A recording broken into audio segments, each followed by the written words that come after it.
The truth about Emma. The coffee mug slipped from my fingers, shattering against the kitchen tile in a spray of ceramic shards and dark liquid. Emma stood in the doorway, her graduation cap still perched on her honey blonde hair, those familiar hazel eyes, my sister's eyes, now filled with tears and something else. Determination maybe, or accusation. "What did you just say?" My voice came out as a whisper, barely audible over the drumming of my heart. "I said," Emma repeated, her voice stronger this time, "I know you're my mother, not my aunt, my mother." The words hung between us like smoke, filling every corner of my carefully constructed life. 18 years of secrets, of half-truths, and strategic silences threatened to collapse around me. I gripped the counter for support, my knees suddenly unreliable. "Emma, sweetheart, I think you're confused." "Don't." She held up her hand, and I saw it trembling. "Please don't lie to me anymore. I found the hospital records, the birth certificate, the real one." I closed my eyes, and suddenly I was 20 years old again, terrified and alone in a hospital room, holding a newborn baby I knew I couldn't keep. 18 years earlier. The pregnancy test sat on the edge of the bathroom sink, 2 pink lines screaming the truth I didn't want to face. I was 20, a junior in college, and pregnant by a boy who'd stopped returning my calls the moment I'd told him I was late. I sat on the cold tile floor of my dorm bathroom and cried until I had nothing left. Then I called the only person I thought might understand. "Rachel?" My sister's voice came through the phone, warm and concerned. "What's wrong?" "It's 3 a.m. I need you," I managed to choke out. "Can you come get me?" Rachel arrived within the hour, even though she lived 2 states away. That was Rachel, solid, dependable, 8 years older than me, and everything I wasn't. She had a good job, a nice house, a husband who adored her. She had her life figured out. "I'm pregnant," I told her as soon as I got in the car. The words felt foreign in my mouth, like I was speaking a language I'd never learned. Rachel's hands tightened on the steering wheel, but her voice stayed calm. Okay, we'll figure this out. What do you want to do?" That was the question, wasn't it? What did I want? I wanted to rewind time. I wanted to have made different choices. I wanted to not be sitting in my sister's car at 3 a.m, my entire future crumbling before it had even really begun. "I don't know," I whispered. "I don't know anything except that I'm not ready to be a mother." Rachel was quiet for a long moment. Then she said, "James and I have been trying for 2 years. We've been to specialists, tried treatments. They're not sure we'll ever be able to have children of our own." My head snapped toward her. "Rachel." "I'm just saying," she continued, her voice careful, measured. "There might be options here that could help both of us, if you wanted to explore them." And that's how it started. Not with a grand plan or careful deliberation, but with 2 sisters sitting in a car in the pre-dawn darkness, trying to solve an impossible problem. The pregnancy was difficult. Morning sickness that lasted all day. Complications that put me on bed rest for the last trimester. Rachel was there for all of it, taking a leave from work, staying with me at our parents' house while they were away on an extended trip to Europe. They'd been planning the trip for years, and I insisted they go. The fewer people who knew the truth, the better. James visited on weekends, bringing gifts and painting the nursery in their house. They were so happy. so hopeful. Meanwhile, I grew larger and more miserable, counting down the days until I could reclaim my body and my life. Have you thought about what you'll tell people? Rachel asked one night, her hand resting on my swollen belly. We were in my childhood bedroom, and I felt like a teenager again. Except teenagers don't usually feel their babies kicking inside them. I've been thinking we could say you went to a specialist out of state, I said. That you were pregnant, but wanted to keep it quiet in case something went wrong. People will believe it. They'll be so happy for you. They won't ask too many questions. Rachel nodded slowly. And you? I'll stay out of sight until after the birth. Then I'll go back to school like nothing happened. We can say I took a semester off to help you with the baby. It sounded so simple when we said it out loud. So clean and neat. We didn't talk about the messy parts, the emotional complications, the lies we'd have to maintain forever, the weight of a secret that large. Emma Grace Carson was born on a Tuesday afternoon in March. 7 pounds, 3 ounces, with a shock of dark hair that would later turn blonde. She came out screaming, furious at being evicted from her warm home, and when the nurse placed her in my arms, I felt my heart crack open in ways I hadn't known were possible. She's perfect, Rachel breathed, standing beside the hospital bed, tears streaming down her face. I looked down at this tiny, perfect creature and felt the first stirrings of doubt. Could I really do this? Could I really hand over my daughter and pretend to be her aunt for the rest of her life? But then I thought about my life, the scholarship I'd worked so hard for, the dreams I'd had since I was a little girl, the future I'd planned that didn't include a baby at 20. I thought about Rachel and James, who wanted a child so desperately, who could give her everything I couldn't. She's yours, I whispered, even as every cell in my body screamed in protest. Take good care of her. The official story was that Rachel had given birth at a private hospital upstate, where she'd been seeing a specialist. Our parents, still in Europe, accepted this via phone without question. They were so thrilled to finally be grandparents. Friends and extended family congratulated Rachel and James, showering them with gifts and good wishes. And I went back to school, my body slowly returning to its pre-pregnancy state. My heart a little bit broken in ways I couldn't explain to anyone. Present day. How did you find the birth certificate? I asked Emma, still standing in my kitchen, the spilled coffee spreading across the floor between us. She pulled a folded paper from her purse with shaking hands.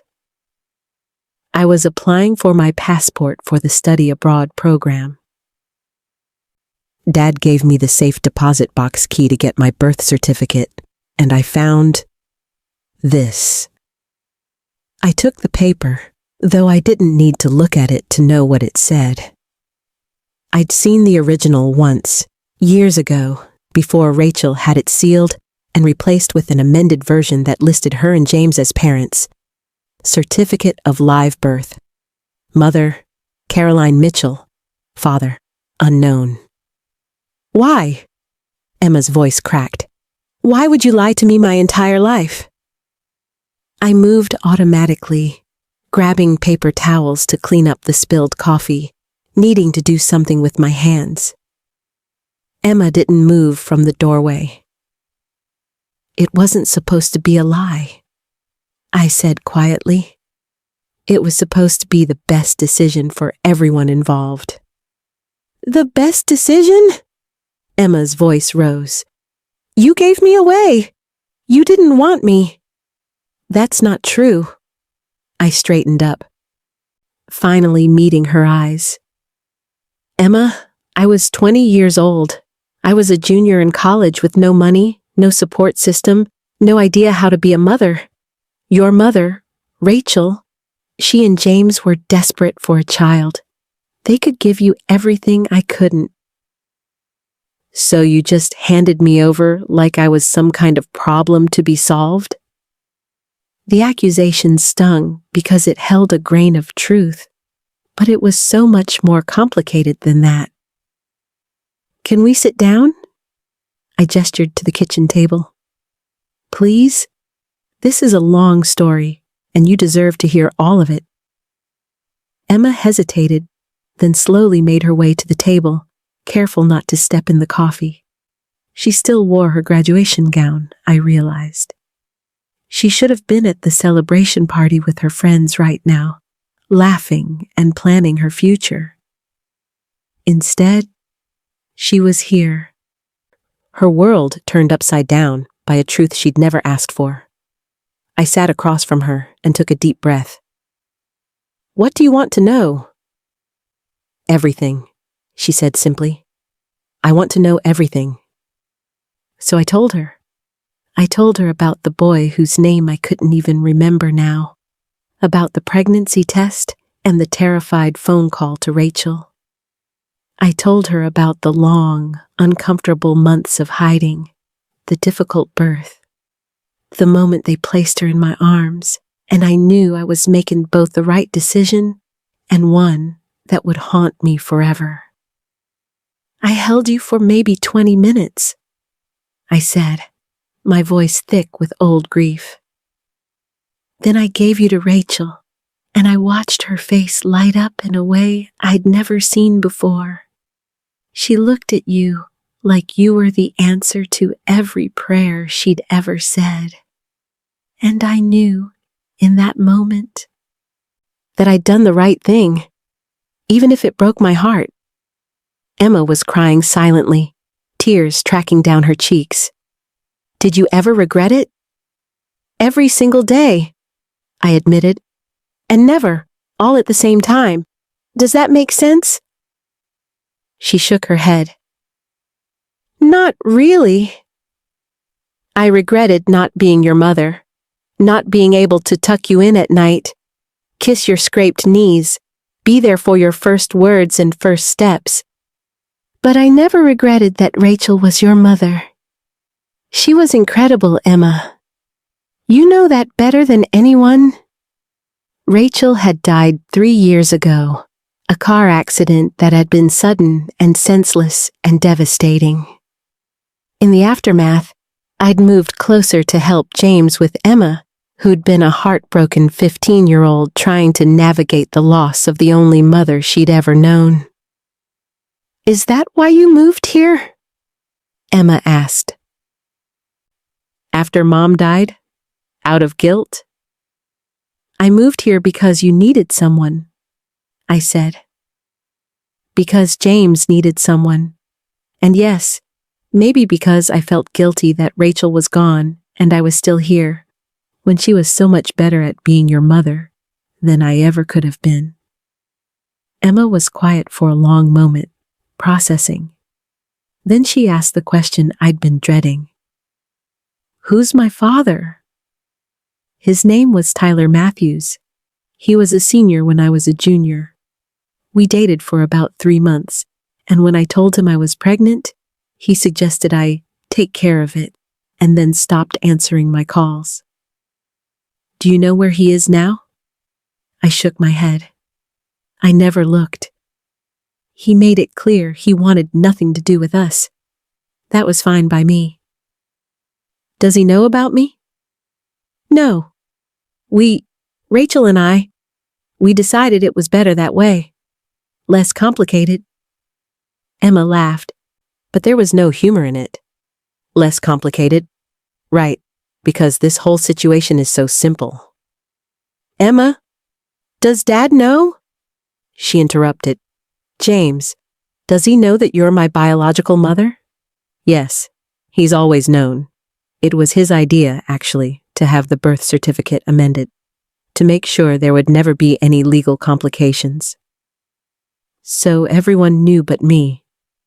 Her voice was flat. My entire life has been a lie.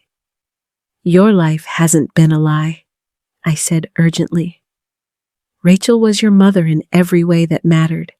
She loved you more than anything in the world. The biology doesn't change that. Doesn't it? Emma stood up abruptly. Because I feel like everything I thought I knew is different now. Every memory, every moment. I keep wondering what was real and what was performance.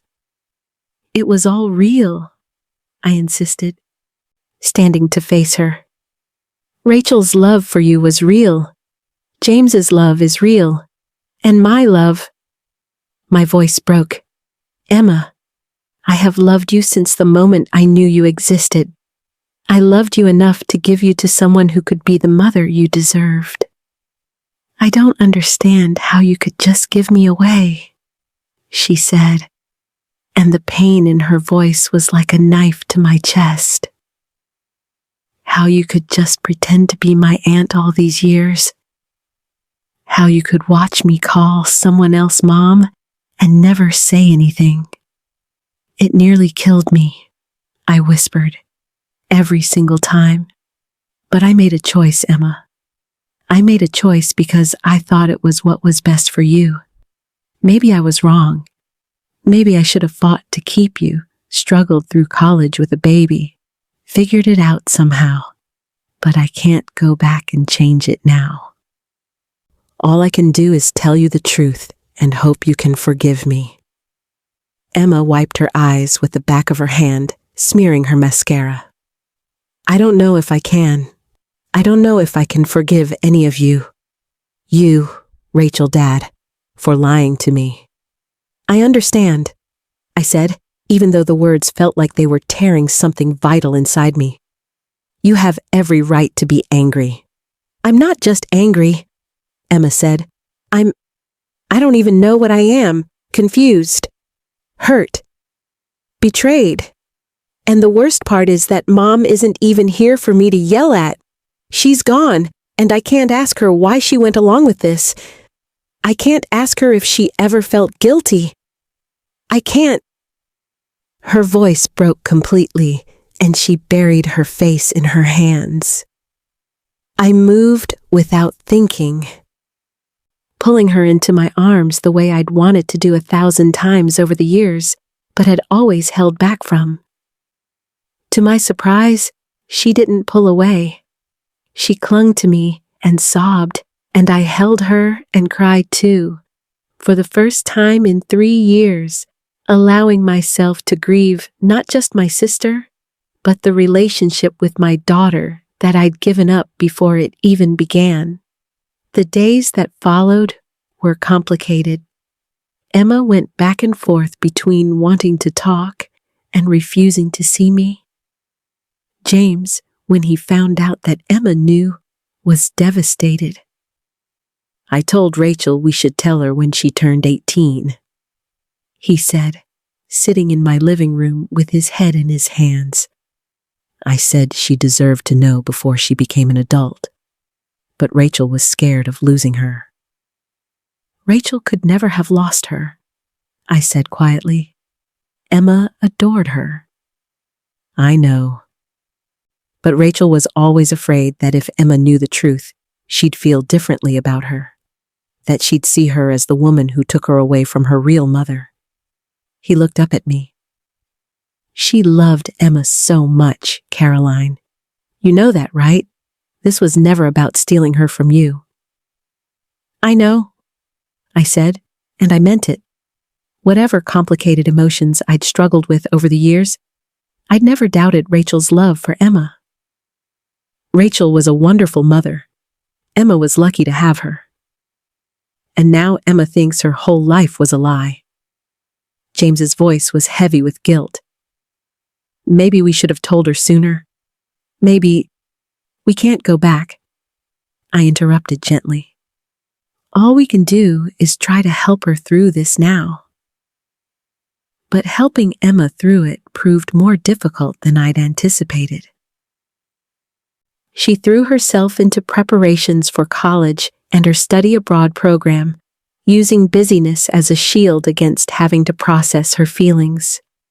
When I tried to reach out, she was polite but distant, and it hurt in ways I hadn't expected. "Give her time," James advised. "This is a lot to process. She'll come around." I wasn't so sure.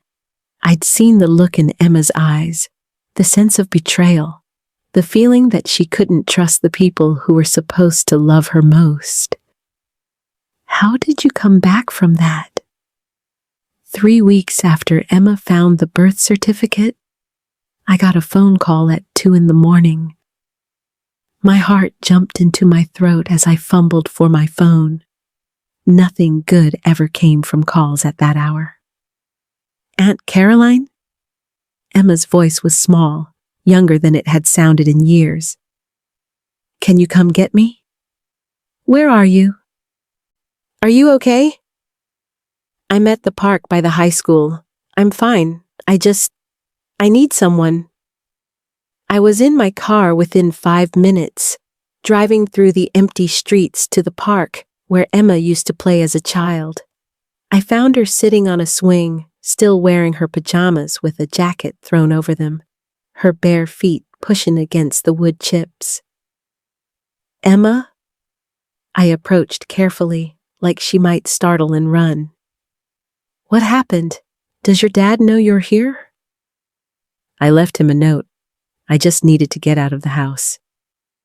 She looked up at me, and in the dim glow of the streetlight, I could see she'd been crying. "I keep having this dream. I'm a baby, and someone is holding me, and I feel safe and loved.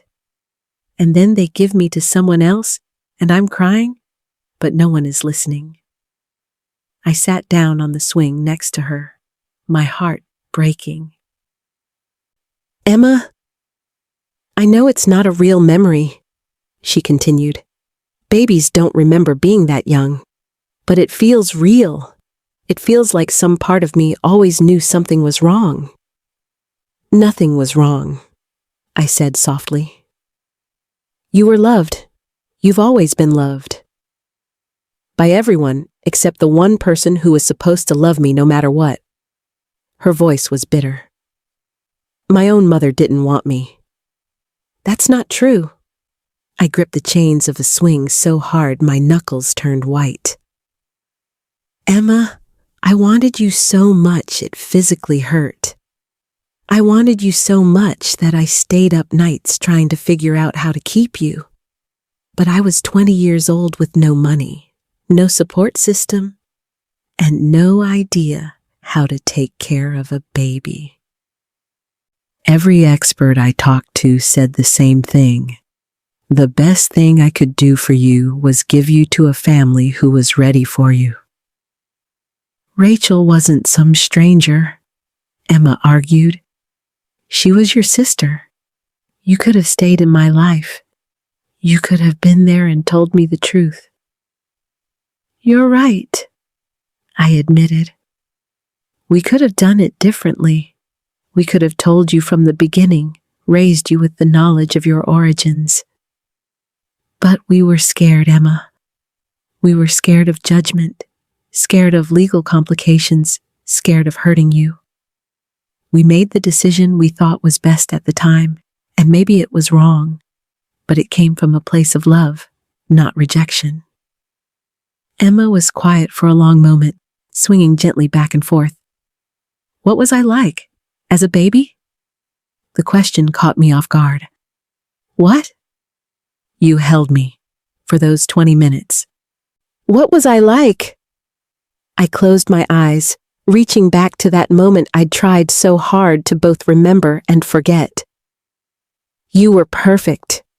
You had this tiny little nose and dark hair that stuck up in all directions. Your hands were so small, your fingers like little twigs, and you had this serious expression, like you were trying to figure out where you were and what had just happened to you." "Did I cry?" Not at first. You just looked around with these wide eyes, taking everything in. Then the nurse tried to take you to clean you up, and you started crying. You had this powerful little voice, even then. You always knew what you wanted.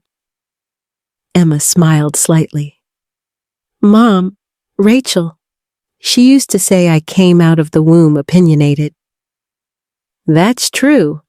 When they gave you back to me after cleaning you up, you stopped crying the moment I held you. It was like you knew you were safe. I swallowed hard. I sang to you, just for a few minutes. A lullaby my mother used to sing to Rachel and me. What song?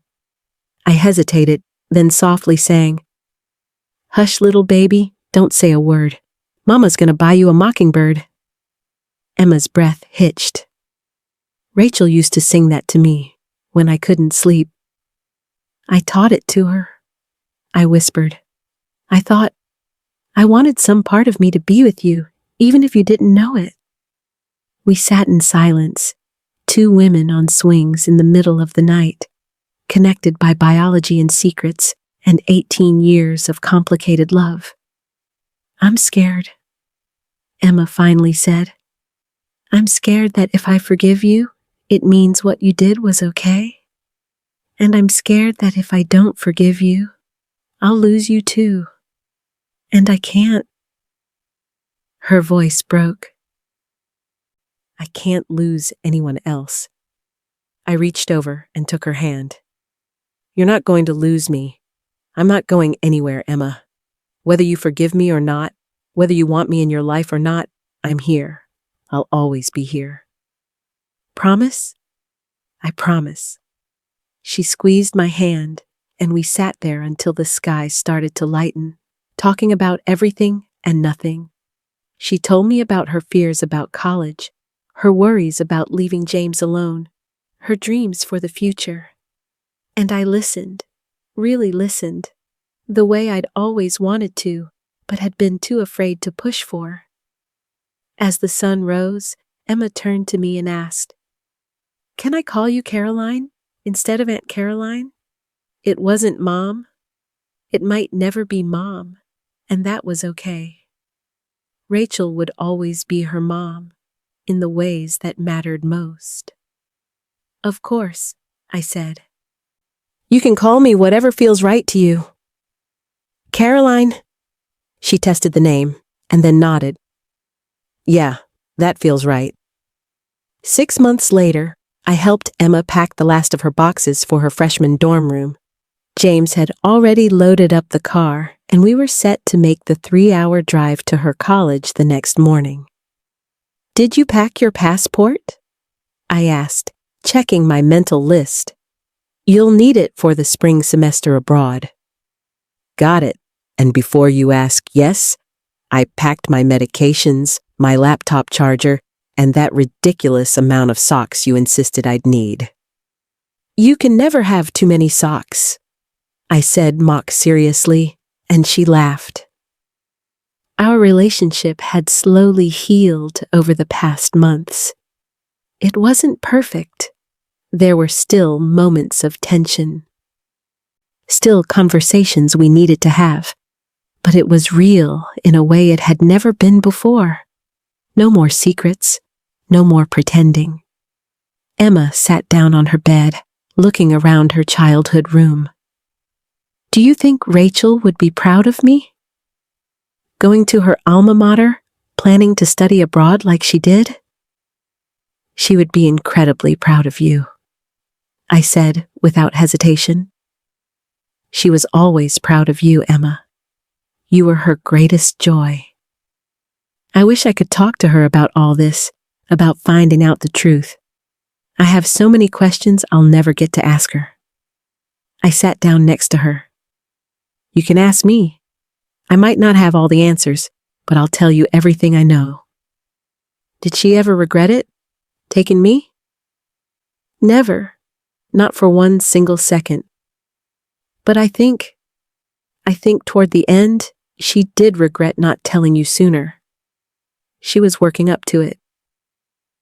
Did she ever tell you about the letter she wrote? Emma shook her head. I went to my purse and pulled out an envelope, worn from where I'd carried it for 3 years. James gave this to me after Rachel died. She wrote it before the accident, I think because she knew it was time to tell you the truth. She asked James to give it to you when you turned 18, but then she died, and he couldn't bring himself to do it. He gave it to me instead, said I'd know when it was the right time. Emma took the envelope with trembling hands. Her name was written on the front in Rachel's familiar handwriting. Can I read it alone? She asked. Of course.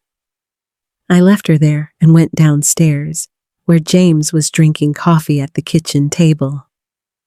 You gave her the letter, he said. It wasn't a question. It was time. We sat in silence for a while, and then we heard footsteps on the stairs. Emma appeared in the doorway, eyes red but face peaceful. She loved me, Emma said simply. She really, truly loved me. We all do, I said. We all always have. Emma crossed the room and hugged me, really hugged me, not the careful, uncertain embraces we'd shared recently, but a real hug that spoke of trust and connection, and maybe, just maybe, forgiveness. Thank you, she whispered, for giving me to her, for loving me enough to let her be my mom, and for being here now. I held my daughter, my niece, my Emma, and felt something in my chest finally settle into place. It wasn't the relationship I'd given up 18 years ago. It was something different, something we were building together from broken pieces and brutal honesty. It was messy and complicated and imperfect. It was exactly right. Epilogue, 2 years later. I sat in the audience at Emma's college as she gave a presentation for her psychology class. The topic was identity formation and family secrets, and I knew without asking that our story had inspired it. The question isn't whether keeping secrets is right or wrong, Emma said to the room, her voice confident and clear. The question is what we do with the truth once it comes out. Do we let it destroy us, or do we use it to build something stronger? After the presentation, she found me in the hallway. What did you think? I think you're brilliant, I said honestly. And brave. I learned from the best. She linked her arm through mine. Come on, I want you to meet some people. She introduced me to her friends, her professors, her study abroad advisor, and every time she introduced me the same way. This is Caroline, my aunt and my birth mother. No shame, no secrets, just the truth, complicated and beautiful in equal measure. Later, as we grabbed coffee, Emma said, I've been thinking about reaching out to my biological father. Do you think that's a bad idea? My first instinct was to protect her, to keep her from potential disappointment. But I caught myself. Emma was 20 years old, the same age I'd been when I'd made the hardest decision of my life. She deserved the same agency, the same right to make her own choices. I think you should do whatever feels right to you, I said. And whatever you decide, I'll support you. She smiled. Even if it means finding out I have a whole other family out there? Even then, love isn't finite, Emma. Having more people in your life who care about you doesn't diminish what we have. Rachel used to say that. She said softly. She said love multiplies, it doesn't divide. She was a smart woman. The smartest. Emma reached across the table and took my hand. I'm glad you were both my mothers, in different ways, at different times. I'm glad I got to have you both. It wasn't the ending I'd imagined when I was 20 years old, terrified and alone with a positive pregnancy test.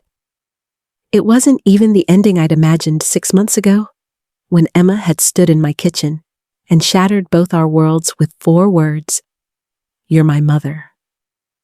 But it was our ending, built from honesty and pain and more love than any of us had known we were capable of. And that, I thought as I squeezed my daughter's hand, was more than enough.